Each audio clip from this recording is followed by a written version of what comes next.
en la iglesia y que los de Cloé habían informado de las contiendas, disensiones, de los pleitos, y eso no se corrigió, y hubo diferencias entre ellos y preferencias entre ellos, entre los apóstoles, y desechaban a otros, y eso tampoco se corrigió. Y llegan a los asuntos de inmoralidad, y hermanos, aun cuando toman esto para corregirlo y lo corrigen, pero la iglesia de Corinto pasaba por otros problemas cada día, hermanos, agregados a una, como se dijera, una cultura en la que vivían y que de alguna forma esa práctica que vivieron cuando vienen a la iglesia traen arrastrando ciertos problemas. Y digo, hermanos, ciertos problemas por esto. Miren, hoy en día están muy de moda las demandas. Ahorita se demanda por todo. Demandas civiles, judiciales, laborales y hasta familiares. Acerca de la manutención, acerca de restricción, demandas. No estoy de acuerdo con esto, pisotea mis derechos, exijo mis derechos, dirían algunos. Pues hermanos, lo que pasa hoy en día, y más cuando miramos, por ejemplo, en los juicios orales, cuando habla el abogado, cuando el abogado tiene una buena oratoria, en dado caso la oratoria llega a tener más peso ante el jurado que las mismas pruebas que se presentan. Una abundancia de juicios, una abundancia de demandas, pero también, hermanos, lo mismo que sucede ahora sucedía en Corinto.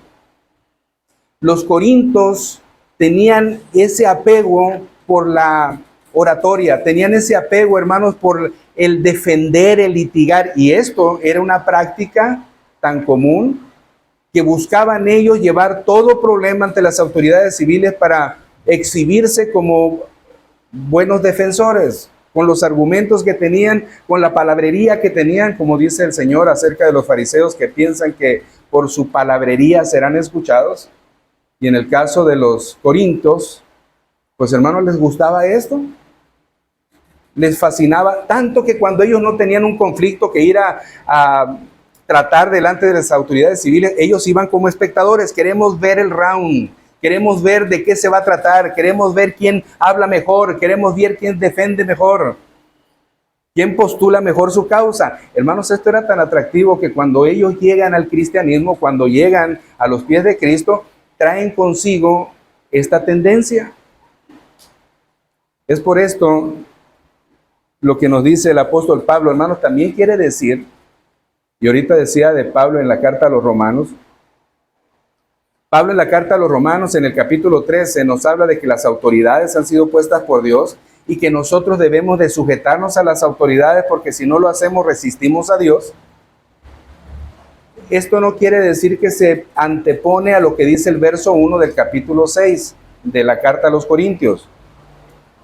Primera a los Corintios capítulo 6 verso 1 dice Pablo: ¿Osa alguno de vosotros cuando tiene algo contra otro ir a juicio delante de los injustos y no delante de los santos?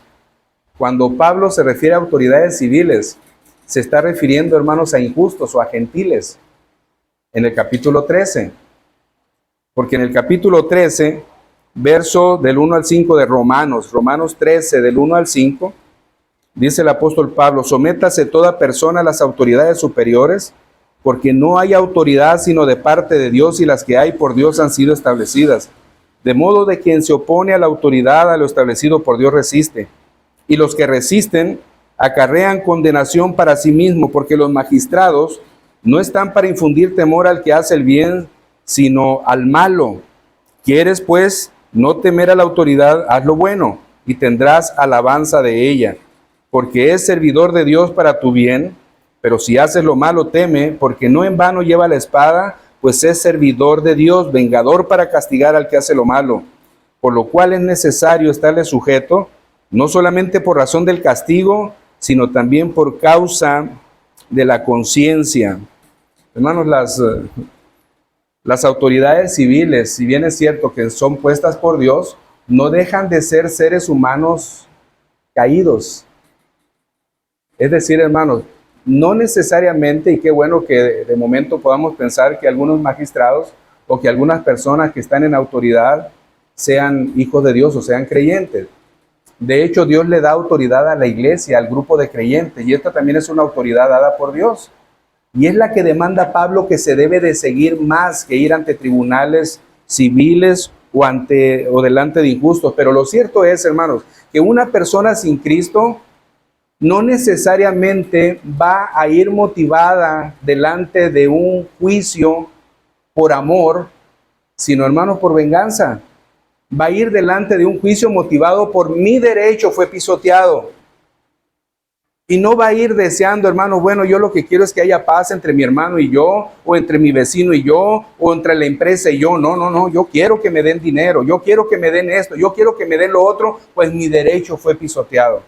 Una intención, hermanos, de venganza, creo yo que es lo que pasa. Y es por esto que Pablo dice en el capítulo 12 de Romanos capítulo 12, verso 18 al verso 21,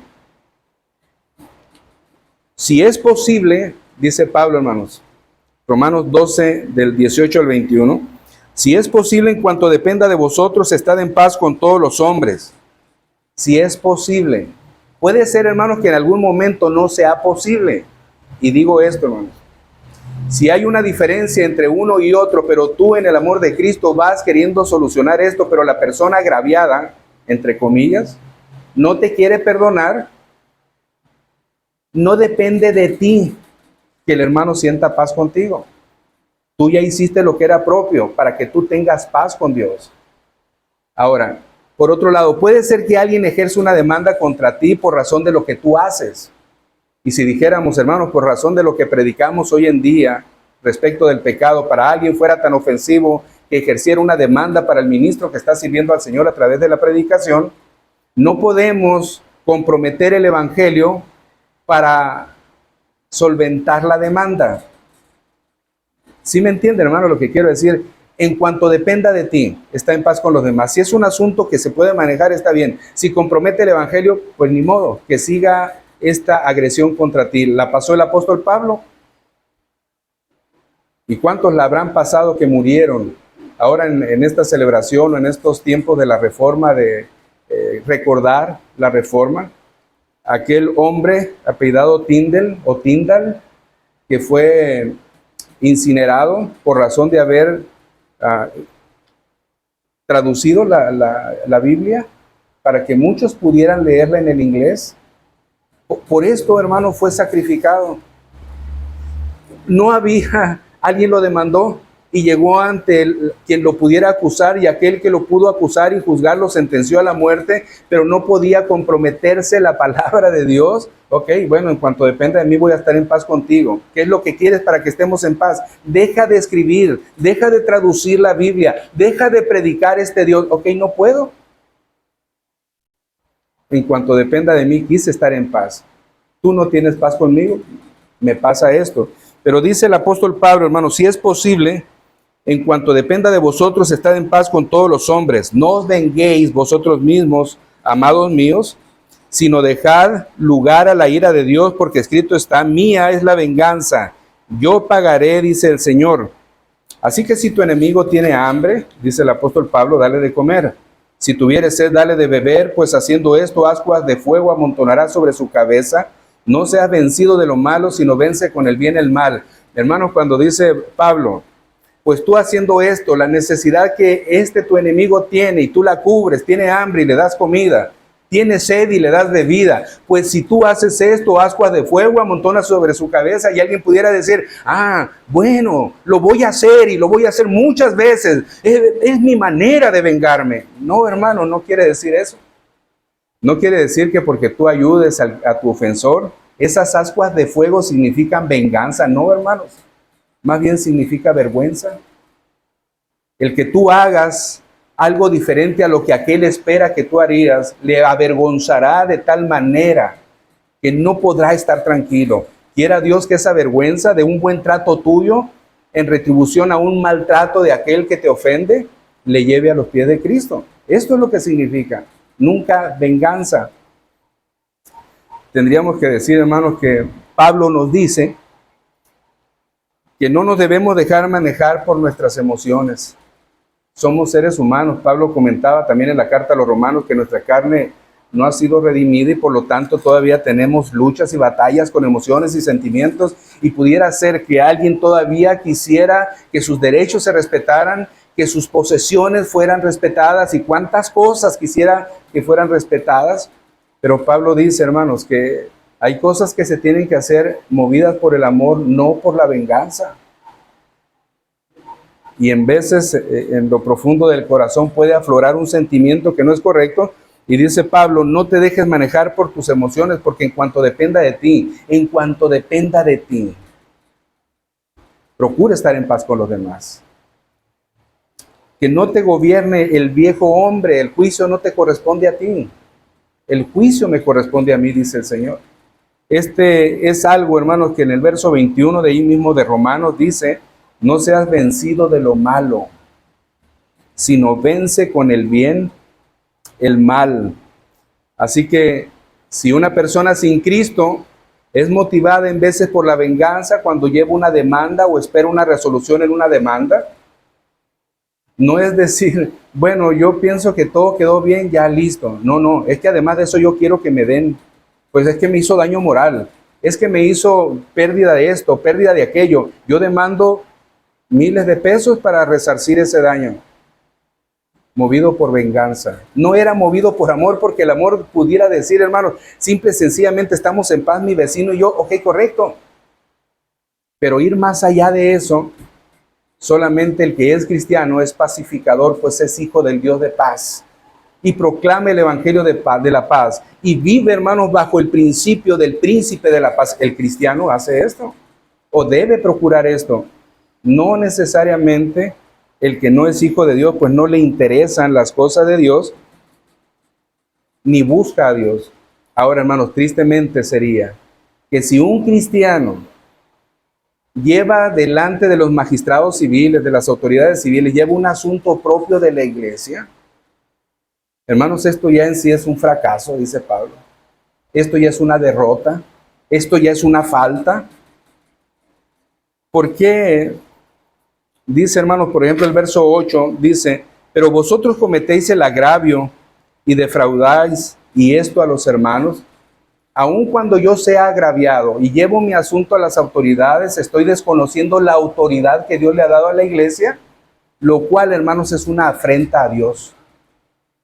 Si yo quiero tratar esto con los injustos, ¿estaré diciendo acaso, hermanos, que tiene más autoridad el injusto que la iglesia, a quien Dios le ha dado las llaves del reino, a quien Dios le ha otorgado los elementos para poder juzgar dentro de ella? Porque Dios juzgará a los de afuera, pero nosotros hemos de juzgar a los de dentro, dice la Biblia. Creo que Pablo lo que está mencionando aquí es esto, lo que le avergüenza a Pablo, lo que quizá Pablo no pueda terminar de creer, pues así lo quiero entender en la forma en la que dice Pablo, ¿osa alguno, se atreve alguno de vosotros cuando tiene algo contra otro ir a juicio delante de los injustos y no delante de los santos? ¿Se atreve alguno a hacer semejante cosa? Ya Pablo había hablado antes de la disciplina y Pablo todavía dice, ¿se atreve esa palabra osa alguno? ¿Se atreve alguno a hacer cosas semejantes, a ir delante de los que son hijos del diablo, de aquellos que quizás, hermanos, tratarán de hacer en apego a derechos civiles algo, pero no, hermanos, con el fundamento bíblico? Miren, el asunto aquí tratado, hermanos, no es solamente asuntos de conflicto corregidos, no, hermanos, sino cómo es la conducta correcta en la que el cristiano debe de vivir bajo cualquier situación. Esta es la razón. Cuando hablamos, por ejemplo, de Mateo capítulo 5, o Mateo del 5 al 7, cuando habla el Sermón del Monte, las características de los miembros del reino. Es lo que demanda Pablo cuando está hablando aquí. No es, hermanos, ve y arregla tu asunto dentro de la iglesia o arregla tu asunto delante de los magistrados. No, hermanos, cómo reaccionamos ante cada una de las circunstancias. Eso es el trasfondo de lo que ahora habla Pablo aquí. Y cuando vamos ante los magistrados o cuando alguien va delante de los magistrados y por más que quiera atender los derechos, la legislación y todo lo que tenga de conocimiento, lo hará y dirá, hermanos, bueno, este tiene la razón, punto. Pero ¿cuántos tienen la razón y están actuando por venganza? Pero tienen la razón. Pablo lo que quiere decir aquí, hermanos, cuando dice más bien sufre el agravio, no está yendo a la venganza, está yendo a la conducta de la que Dios demanda que el cristiano tenga, que sea cada día más parecido a Él. Eso es lo que está el apóstol Pablo enseñando acá. Y vuelvo a decir, hermanos, cuando alguien lleva este asunto a los magistrados, a la gente de fuera, un asunto interno, y esto tristemente, pero en un momento dado, hace unos años para atrás sucedió aquí en Obregón. Llevar asuntos ante las autoridades civiles o ante gobernación para que arregle un conflicto interno en la iglesia es vergonzoso y dice Pablo, debería de darles vergüenza.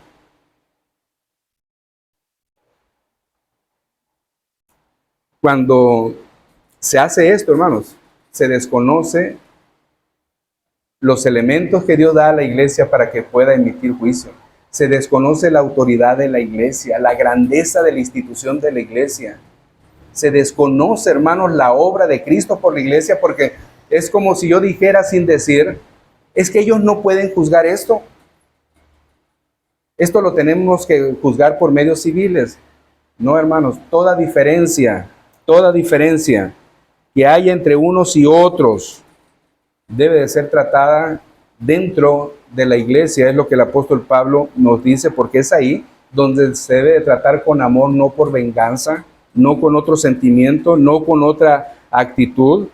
Cuando uno va delante de las instituciones civiles, está buscando en un sentido, sin decirlo, el mal por el mal. Hermanos, parece que no, pero casi es buscar el mal por el mal o devolverle mal por mal, no bien por mal. En vez de pensar en la regla de oro, así como quieres que te traten, trata a los demás, el que va delante de las autoridades civiles porque va esperando retener un beneficio de una demanda, está buscando indirectamente el mal de su prójimo. ¿Y dónde queda el mandamiento dado, hermanos? El segundo grande mandamiento, en compañía del primero en el que se cumple toda la ley y los profetas. ¿Dónde queda el amarás a tu prójimo como a ti mismo? Pues hermanos, creo que se quebranta porque el restituir un derecho o el corregir un problema no debe de ser movido por otro deseo que la paz, que el amor, que la restitución, que la restauración. Pablo dice a los Gálatas, vosotros que sois espirituales, restaurarle con mansedumbre, considerándote a ti mismo, no sea que tú también caigas. Cuando tú estés en un proceso de litigio, cuando tú tengas una diferencia y aún sea necesario tratarlo en la iglesia, considérate a ti mismo, no sea que tú también pases por lo mismo. Por eso, hermanos, se debe de tratar espiritualmente y en los asuntos civiles no se trata espiritualmente, se trata, hermanos, tan fríamente como tú tienes la razón. Aunque delante de Dios, hermanos, no sea necesariamente así. Aunque delante de Dios, aquel que tiene la razón está actuando con venganza y la venganza no es tolerante delante de Dios, pues es mía, dice el Señor, yo pagaré, no tú, no te corresponde a ti.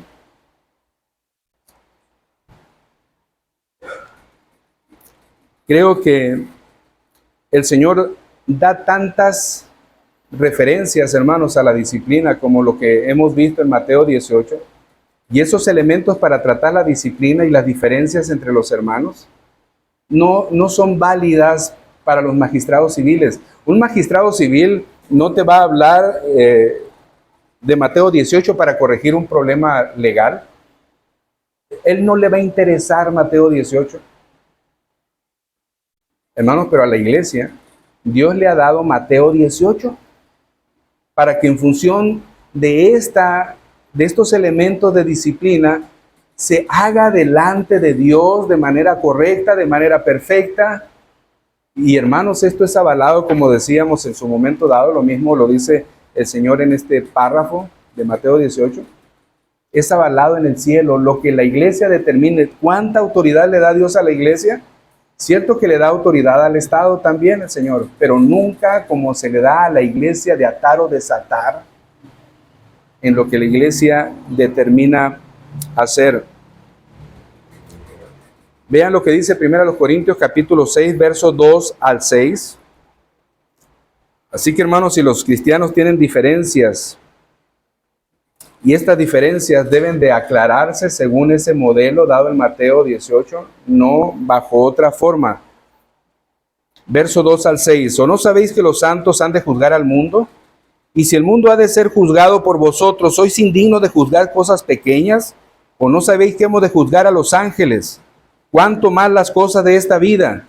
Si pues tenéis juicio sobre las cosas de esta vida, ¿ponéis para juzgar a los que son de menor estima en la iglesia? Y dice Pablo, para avergonzaros lo digo, porque ¿qué no hay entre vosotros ni aun uno que pueda juzgar entre sus hermanos, sino que el hermano con el hermano pleitea en juicio, y esto ante los incrédulos? La versión Palabra de Dios para Todos en estos versos, hermanos, lo dice de esta manera. ¿Acaso no saben que el pueblo de Dios va a juzgar al mundo? Así que ustedes tienen el poder de juzgar al mundo. ¿Por qué no van a ser capaces de manejar asuntos más pequeños? ¿No saben ustedes que en el futuro vamos a juzgar a los ángeles? Con mayor razón podemos juzgar a los santos en esta vida.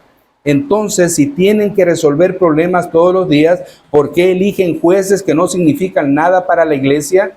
Digo esto para que les dé vergüenza. Tan mal están las cosas que no hay ni siquiera uno solo sabio entre ustedes que pueda resolver los problemas entre creyentes, sino que el hermano con el hermano pleitea en juicio, y esto ante los incrédulos. Hermanos, qué triste que llegue el momento que se elijan gentes ajenas a la iglesia para tratar asuntos propios de la iglesia. Esto es lo que está diciendo el apóstol Pablo, porque eligen jueces que no significan nada para la iglesia. Digo esto, dice Pablo, para que les dé vergüenza. ¿Hasta dónde están las cosas? Tan mal están las cosas, dice Pablo, que no hay ni siquiera entre ustedes alguna persona sabia, alguna persona que tenga temor de Dios y que tome las escrituras para en función de eso poder emitir un juicio santo, llevando a la iglesia con tal motivo de restaurar al que ha ofendido a la iglesia, ofendido a Dios a través de ofender a su hermano. Porque aquel que dice, hermanos, que no ama a su hermano, tampoco puede decir que ama a Dios, porque no ama a quien ve, pero dice que ama o que odia a quien sí ve. Es interesante lo que dice Pablo aquí, hermanos. ¿No saben ustedes que van a juzgar al mundo? ¿No se han dado cuenta de la trayectoria, de la importancia de la iglesia? Cuando está diciendo esto el apóstol Pablo, no se refiere, hermanos, a juzgar al mundo dentro de la iglesia, juzgar a los de afuera. No, ahí están los magistrados para eso. Y dice el Señor, yo voy a juzgar a los de afuera, en los versos últimos del capítulo 5. Pero la iglesia va a juzgar a los de adentro, y les dice el apóstol Pablo, si ustedes más adelante en la segunda venida del Señor, no sé de qué manera van a juzgar al mundo y van a juzgar a los ángeles, que no son capaces de juzgar asuntos tan sencillos de la vida que cotidianamente experimentan como iglesia, no son capaces, tan mal están. Debe de darles vergüenza que esto lo lleven ante los incrédulos. Están sometiendo a la iglesia de Dios, a quien es hijo del diablo, en un sentido estaría diciendo Pablo. Están poniendo a la iglesia, rebajándola de tal manera que todo lo que yo he dicho, dijera el Señor, no tiene entonces valor. Mi legislación en cuanto a Mateo 18 no tiene peso para ustedes. Para vergüenza, dice Pablo, lo digo. Y si dijéramos esto, hermanos, ¿dónde está el derecho de Dios? Porque algunos dijeran, es que yo quiero apelar a mi derecho. Han pisoteado mis derechos. Lo que yo tenía, ¿cómo decirlo, hermano, de otra manera? Miren, Pablo dice en el verso 10, de aquellos que no van a heredar el reino de los cielos, de 1 Corintios 6, ni los ladrones, ni los avaros, ni los borrachos, ni los maldicientes, ni los estafadores heredarán el reino de Dios. Yo no sé, hermanos, y yo quisiera tener la certeza de que no, pero entre los creyentes, ¿habrá alguno que haya estafado a otro? ¿Que haya defraudado a otro? ¿Que haya robado a otro? que haya sido maldiciente con otro, grosero, ofensivo con otro. ¿Habrá alguno de la iglesia que lo haya hecho? Hermanos, más adelante dice Pablo, esto eran algunos de ustedes. ¿Qué es lo que quiero decir con esto, hermanos? ¿Cuántos pudieran decir, están pisoteando mi derecho porque me robaron? Me quitaron lo que yo tenía. Sí, sí, hermanos, y hasta literalmente pudiera ser, aunque parezca vergonzoso. Y acuérdense que la disciplina puede hacer aflorar quienes son y no son hijos de Dios. Es que dejé mi bolso en la banca, dijera alguna de mis hermanas, y de repente ya no encuentro mi bolso en la banca. Bueno, hermanos, y esta persona pudiera decir, o este hermano pudiera decir, es que se me pisoteó mi derecho a la propiedad, me robaron mi propiedad. Y también pudieran decir, ¿cómo puede tratar esto la iglesia? Pues hermanos, también lo puede tratar la iglesia. También lo puede tratar la iglesia. Pero alguien se brinca y se va a las autoridades civiles. Y hermanos, si pensamos, el hombre llega a reclamar su derecho, ¿qué no pudiera reclamar su derecho también el Señor? El derecho de su creación debe de sujetarse a Él.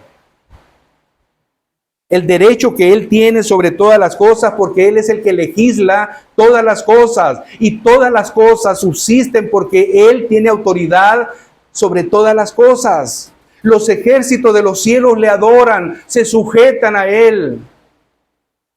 Dijeron los discípulos en el mar de Galilea, ¿quién es este que los vientos y el mar le obedecen? Hermanos, pues legisla esa obediencia de las cosas naturales a este nuestro Dios.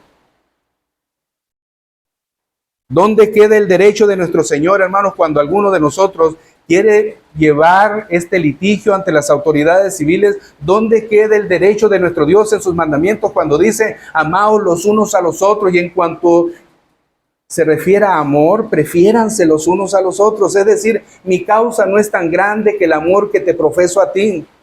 ¿Dónde queda el derecho de que los mandamientos del Señor sean respetados y honrados? ¿Dónde queda su derecho? Pero en veces el hombre demanda su derecho. Y esto, hermanos, lo triste y lo vergonzoso, dice Pablo, que sucede entre ustedes, creyentes. Verso 6, sino que el hermano con el hermano pleitea en juicio, y esto ante los incrédulos. Esto lo lleva hasta ese punto. ¿Dónde queda, hermanos, el derecho de nuestro Dios? Para vergüenza vuestra lo digo, dice el apóstol Pablo. Hermanos, Cristo, dice Pablo a los Filipenses en el capítulo 2, Cristo no apeló a su derecho de ser Dios. No, hermanos, se despojó a sí mismo. Tomó forma de siervo, se hizo obediente hasta la muerte y muerte de cruz. Él pudiera haber dicho, bueno, yo soy Dios, ¿yo por qué hago esto? No, hermanos. Y en la cruz el Señor dice, perdónales, porque no saben lo que hacen. Él pudiera haber dicho, yo apelo a mi derecho de integridad física, a mi derecho de integridad moral y psicológica, porque me han ofendido, me han agraviado, me han maltratado, me están ahorita mismo torturando. Yo apelo a mi derecho humano, porque ahorita, hermanos, se apela tanto a los derechos humanos que en veces se cometen tantos errores y delitos en función de apelar a esos derechos. El Señor nos habló, hermanos, en cuanto a esto, en la parábola de los dos deudores, Mateo capítulo 18, verso 23. Vamos ahí, hermanos, Mateo 18, 23.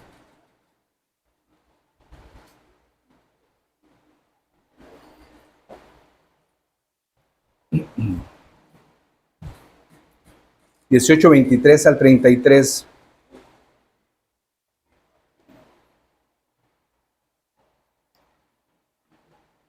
Dice nuestro Señor en esta porción, por lo cual el reino de los cielos es semejante a un rey que quiso hacer cuenta con sus siervos. Y comenzando a hacer cuenta, le fue presentado uno que le debía 10,000 talentos. A este, como no pudo pagar, ordenó su señor venderle y a su mujer e hijos y todo lo que tenía para que le pagase la deuda. Entonces aquel siervo postrado le suplicó diciendo, Señor, ten paciencia conmigo y yo te lo pagaré todo. El señor de aquel siervo, movido a misericordia, le soltó y le perdonó la deuda. Pero saliendo aquel siervo, halló a uno de sus consiervos que le debía 100 denarios, y haciendo de él, le ahogaba, diciendo: págame lo que me debes. Entonces su consiervo, postrándose a sus pies, le rogaba, diciendo: ten paciencia conmigo, y yo te lo pagaré todo. Mas él no quiso, sino que fue y le echó en la cárcel hasta que le pagase la deuda. Viendo sus consiervos lo que pasaba, se entristecieron mucho, y fueron y refirieron a su señor todo lo que había pasado. Entonces llamándole, su señor le dijo: siervo malvado, toda aquella deuda te perdoné porque me rogaste. ¿No debías tú también tener misericordia de tu consiervo como yo tuve misericordia de ti? Hermanos, las diferencias que pudiera haber, porque Pablo lo que está diciendo: os alguno de vosotros, cuando tiene algún conflicto, ir a juicio, ya no dijéramos con los de afuera, sino con los de dentro, pudiéramos pensar. Hermanos, Pablo está diciendo que dentro de la iglesia va a haber diferencias. Humanamente no somos perfectos.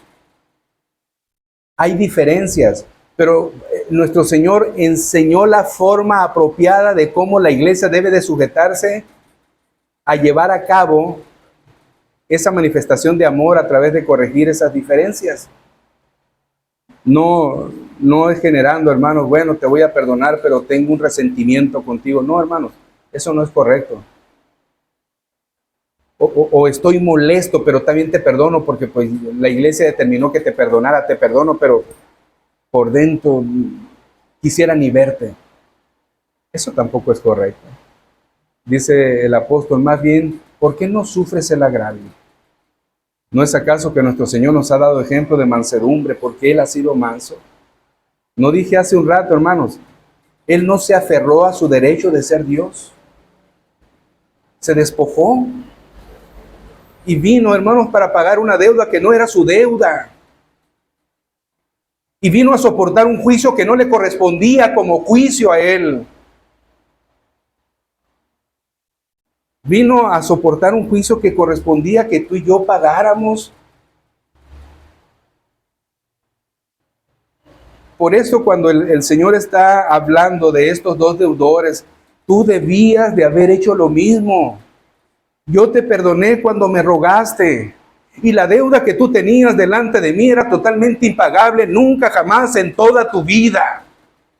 Y si sacáramos cuentas, hermanos, pasarían más de 100 años que aquel hombre viviría pagando todo lo que pudiera percibir diariamente para pagar la deuda, y ni así terminaría de pagarla, era impagable.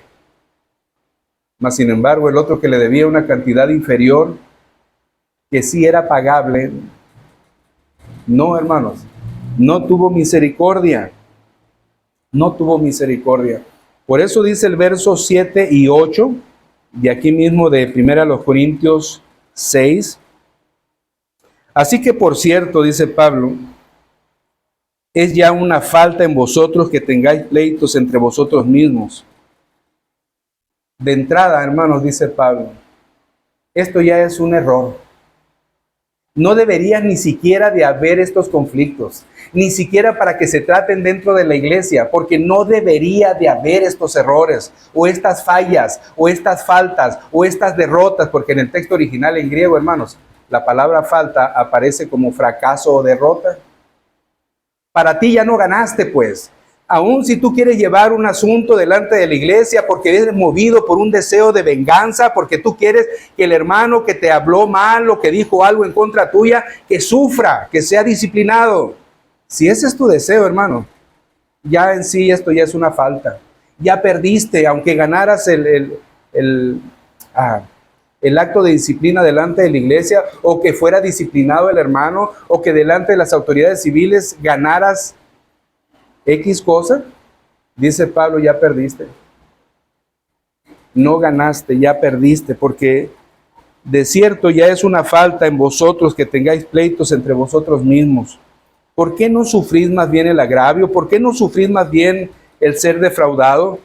Pero vosotros cometéis el agravio y defraudáis, y esto, dice Pablo a los hermanos, Lucas capítulo 17, verso 3 al 5. Dice, hermanos, el Señor acá, mirad por vosotros mismos, si tu hermano peca contra ti, repréndele.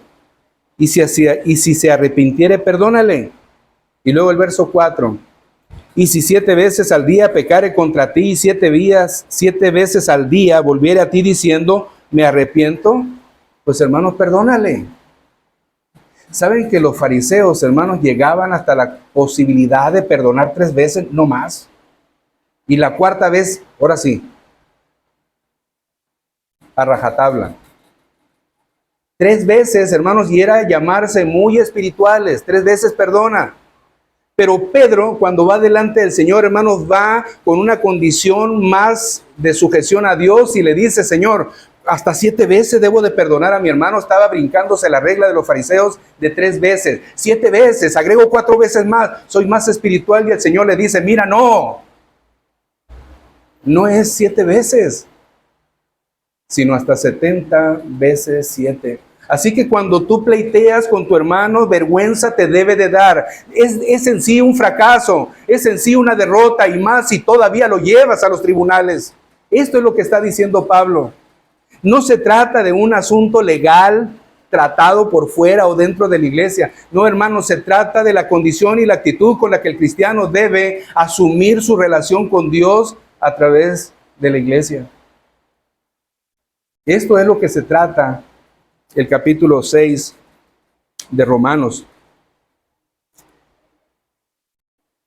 Dice el mismo Evangelio de San Lucas, capítulo 17, y si 7 veces al día pecare contra ti y 7 veces al día volviere a ti diciendo me arrepiento, perdónale. Dijeron los apóstoles al Señor, aumentanos la fe.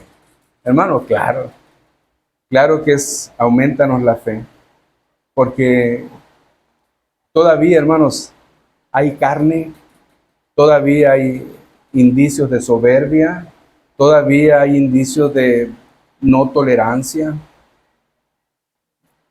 ¿Y mis derechos qué? Pudiera decir alguien todavía. Por eso es necesario que nuestra fe sea aumentada, para poder, hermanos, amar al hermano.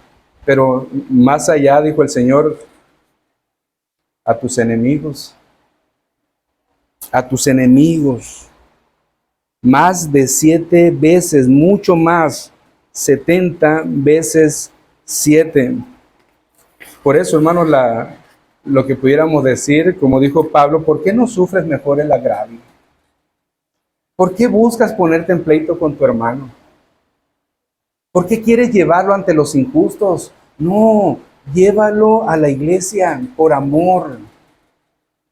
Con los injustos lleva venganza, lleva otra retribución. En la iglesia lleva amor, lleva restauración, lleva corrección, lleva el bien de tu hermano ofensor, lleva a buscar el bien de él. Tú vas a llevar este caso a la iglesia por amor a tu hermano, no por revancha, no por resentimiento, sino por amor es que vas a tratar este asunto. Y cuando hablamos, hermanos, de amor, yo sé que es difícil. Cuando Pablo habla en la carta a los Efesios,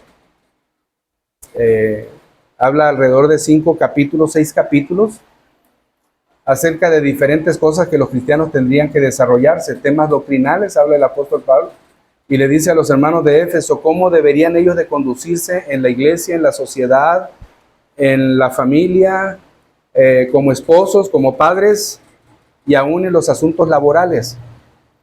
Pablo les habla, hermanos, cómo debe de ser el proceder del verdadero cristiano en todos en estas áreas. Pero luego en el verso 10 les dice, por lo demás, hermanos míos, fortaleceos en el Señor y en el poder de su fuerza. ¿Cómo podrían los efesios, hermanos, vivir una vida agradable delante de Dios en el ámbito dentro de la iglesia? Hay diferencias. ¿Se acuerdan que Pablo dice en el capítulo 2 de Efesios que de los 2 pueblos hizo uno, gentiles y judíos? Y los gentiles y los judíos no se llevaban muy bien.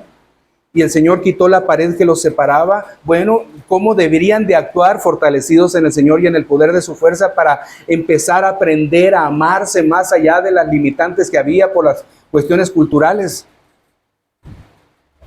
Bueno, hermano, lo mismo pasó en el caso de los hijos.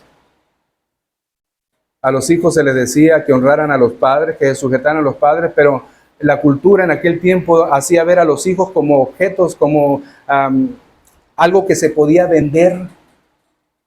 Y en ese tiempo se le dice a los hijos, sujétate a tu padre. Oye, pero si mi padre es así, así y así.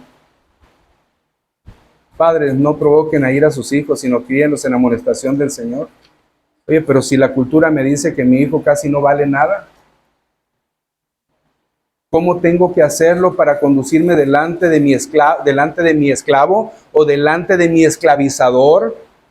Porque si ahora usamos la palabra patrones, antes tendríamos que decir amos, y si ahora hablamos de empleado, tendríamos que decir esclavo, y entonces el apóstol enseña ahí que fortalecidos en el Señor y en el poder de su fuerza, yo debo de sujetarme a mi amo o a mi patrón, como en la carta a los Colosenses dice el apóstol Pablo, como al Señor y no como a los hombres. Quiere decir, hermanos, que entonces para yo poder tratar con estos asuntos de diferencia entre uno y otro dentro de la iglesia, debo de hacerlo fortalecido en el Señor y en el poder de su fuerza. Porque si no estoy fortalecido en el Señor, hermanos, esos sentimientos de revancha van a aflorar. Esos sentimientos de querer reclamar para mí lo que es mío van a aflorar. Hermanos, si la viéramos de esta manera, dijo el Señor en respuesta a Pedro, en el caso de perdonar. No se trata de perdonar 7 veces, sino hasta 70 veces. Hermanos, si yo les preguntara, ¿cuánto les ha perdonado al Señor? Y no me refiero a lo largo de los años que han vivido hasta ahorita. Los pecados que han cometido en este día. ¿Cuánto les ha perdonado el Señor? ¿Qué pensamiento pasa por tu cabeza ahora mismo, hermanos? ¿Quieres estar en otro lugar en vez de aquí? ¿Qué pendiente te arroba, te quita la concentración de lo que estás escuchando de la palabra de Dios? ¿Y cuántos que escuchen este sermón, donde quiera que estén, habrán ofendido al Señor más de una vez, más de 7 veces, muchas más veces? Y el Señor te ha perdonado. Y el Señor me ha perdonado. Y a los hijos de Dios nos dice, abogado tienes para con el Padre a Cristo el justo. ¿Por qué no sufres más bien el agravio? Dice Pablo. ¿Por qué no? Hermano, ¿no fue acaso Jesús agraviado por nosotros? ¿Maltratado por nosotros? Y como en el caso de los 2 deudores, yo no quiero sufrir el agravio de mi hermano. ¿Por qué?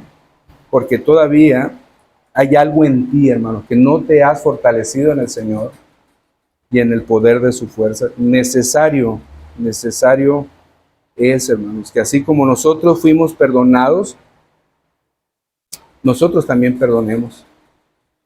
Y cuando no hacemos esto, cuando no seguimos los elementos que Dios nos ha dado para ejercer la disciplina, para perdonar, aún, hermanos, el hecho de que alguien haya pecado en la iglesia y sea confrontado según los elementos del evangelio para tal acción dentro de la iglesia, no implica, hermanos, que no lo hayas perdonado antes. Pero tiene que ser llevado a la iglesia para corrección del hermano, por amor, buscando la santidad de la iglesia, buscando que la iglesia funcione como el Señor demanda que funcione. Si esto no se hace, vamos a mandar un mensaje tan fuerte a la iglesia como decir, bueno, no importa las diferencias que haya, al cabo parece que todo está bien. ¿No es tan grave esto? Pues no me han dicho nada. Pasó, hermanos, en el capítulo 5 con aquel que tenía a la mujer de su padre. Los hermanos de la iglesia estaban envanecidos, no hacían nada al respecto, no corregían. Pablo se molesta, el tal debe de ser entregado a Satanás, decía Pablo. y convoca que la iglesia se reúna para que hagan tal determinación, no en Pablo, hermanos, sino la iglesia en Cristo, para determinar la disciplina. Pero no es venganza, no es venganza. Ya mencionábamos en el sermón anterior, en el capítulo 2 de la segunda carta a los Corintios, nos daremos cuenta de que aquel hombre reprendido, exhortado, corregido, vuelve a la iglesia arrepentido. No es revancha, hermanos, pero si no ejercemos la disciplina, se manda una señal tan fuerte como que no es tan malo lo que hago. No asistir a la iglesia frecuentemente no es tan malo. Dejar de paso la celebración de la ordenanza de la Santa Cena realmente no es tan malo, aun cuando es un mandato directo del Señor. Hacer esto en mi memoria hasta que yo venga. Es que no es tan malo, no me han dicho nada, no. Todo sigue igual. Todo sigue igual. Hermanos, si las prácticas pecaminosas se siguen realizando dentro de la iglesia, algunos van a pensar que no está mal lo que hacen, pero por el contrario, si la iglesia ejerce la disciplina bíblica, dejará al descubierto a aquellos que no son verdaderos cristianos, aunque asistan, lean la Biblia, canten, oren, ayunen, participen, hermanos, en las ordenanzas. De hecho, Pablo dijo en el verso 11, hermanos, esto eran algunos de ustedes. Esto eran algunos de ustedes. ¿Qué eran algunos de ellos, hermanos? Ya leímos en el verso 9 al 11. Eran injustos, eran fornicarios, eran idólatras, eran adúlteros, eran afeminados, eran homosexuales, eran ladrones, eran avaros, borrachos, maledicientes y eran también estafadores. Dice Pablo, y esto eras algunos, mas ya habéis sido lavados. Es una tremenda exhortación, hermanos. Esto hacían algunos de ustedes y es necesario que se corrija para que esto no se repita dentro de la iglesia, como los actos de inmoralidad, como que haya diferencia entre ustedes, como que quieran legislar entre los o llevar en litigio ante los incrédulos o los injustos. Esto eran ustedes también, pero ya han sido lavados. Dice el verso 11, ya han sido santificados, ya habéis sido justificados en el nombre del Señor Jesús y por el poder o en el Espíritu de nuestro Dios, perdón, en el nombre del Señor Jesús y por el Espíritu de nuestro Dios. Ya eran antes algunos, ahora ya no lo son. Esto eran, ahora ya no lo son. Esta es la gran diferencia, hermanos, del antes y el después. ¿Y por qué tan necesario es que cuando la disciplina dentro de la iglesia se ejerce, hace, hermanos, que sean descubiertos quienes son hijos de Dios y quienes no lo son? Porque aun cuando la disciplina en el extremo final de ella, en el ejercicio final de ella, en el desconocer la profesión de fe de la persona, en el llamarle gentil o publicano, todavía está sujeto, hermanos, que este tiempo de disciplina produzcan en ellos, por la gracia de Dios, arrepentimiento. Pero también, hermanos, de aquellos que bajo esta declaración no sean movidos a la santidad de Dios. Es una manera de cómo ver ese antes y ese después, y cómo algunos que aparentemente se llaman hijos de Dios, realmente no lo son. Es pues la disciplina un ejercicio correcto, pero debe de ser, hermanos, en función de mi entrega total a Dios, no buscando para mí ningún beneficio que no sea la restauración del hermano. No, hermanos, venganza. No buscar que mi ego sea restituido. No, hermanos, que mi moral sea restablecida. No, hermanos, sino que la gloria de Dios sea manifestada. Esto es necesario que suceda. Si es cierto, hermanos, que ya no somos lo que éramos antes, Dios ha hecho la obra, pero no ha sido por nosotros. Él quitó el corazón y puso uno diferente. Él quitó nuestro espíritu y puso uno diferente, su espíritu. ¿Qué motivo? Guardar sus preceptos. ¿No es acaso, hermanos, que la santidad de la iglesia es una demanda de Dios? Y Dios da los principios para que esto se haga.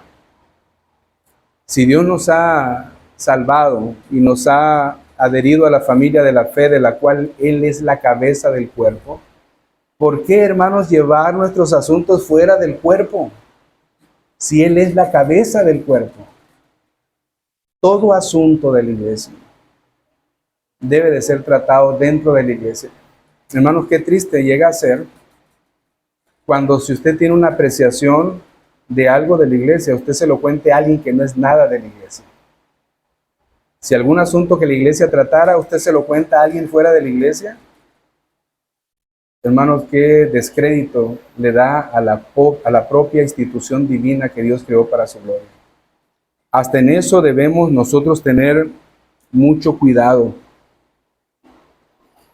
Yo creo, hermanos, como preguntaba hace rato, si alguno de nosotros fue agraviado en algún momento, y aún, hermanos, si de alguna forma la iglesia hubiera ejercido disciplina sobre aquel que le agravió, pero usted no quedó satisfecho. Miren, hay quienes, cuando bajo un delito que se cometió, pues encontraron al culpable y al culpable lo sentenciaron y dijeron, la pena que esta persona tiene va a ser la muerte. Vamos pensando en Estados Unidos, la muerte. Pero resulta que esta persona ya tiene 20 años encarcelado y todavía no se ha cumplido la sentencia de muerte. Y si le preguntan todavía a la familia que fue afectada por esta persona sentenciada y le dicen, ¿cómo te sientes? No, yo deseo que se cumpla la sentencia. Va a restituir el daño que te hicieron. Pero todavía hay un deseo de ver expirar a aquel que te agravió para que puedas sentir paz. No la vas a sentir. Nunca se va a sentir. La única paz que se puede sentir es cuando no es buscando venganza y cuando tu paz depende de nuestro Dios, no de ti y no de las instituciones. Y me atrevo a pensar, hermanos, que aún como iglesia, si tú no hubieras satisfecha, que no debería de ser, la determinación de la iglesia sobre un asunto que trataron respecto a disciplina, tú no debes de guardar rencor. Esto fue tratado en el cielo. Tú debes de estar contento con lo que Dios determinó. ¿Por qué no sufres más bien el agravio? ¿Por qué no estás conforme con lo que Dios ha permitido? ¿Sabría el Señor que lo que ibas a vivir te iba a doler y lo permitió? Sí lo sabía. ¿Y por qué lo permitió? Quizá para que tú busques cada día depender más de Dios y dejar tus sentimientos de venganza y demandar tus propios derechos. Quizá Dios lo permitió para que tú crezcas y te fortalezcas, o seas fortalecido más en Él y en el poder de su fuerza que en las instituciones humanas y que aún en tus propios preceptos de derecho. Si Dios lo permitió, yo me atrevo a pensar que esa es la razón. Que tú y yo maduremos, que tú y yo crezcamos. Hermanos, si otra fuera la razón, miren, dijo Pablo, nosotros éramos antes esto, borrachos, adúlteros, fornicarios, homosexuales, afeminados, etcétera, ladrones, avaros, etcétera. Éramos nosotros, pero ahora somos lavados. Hermanos, si entre nosotros hubiera alguien que esté confundido y que no es hijo de Dios, hay una demanda y un juicio.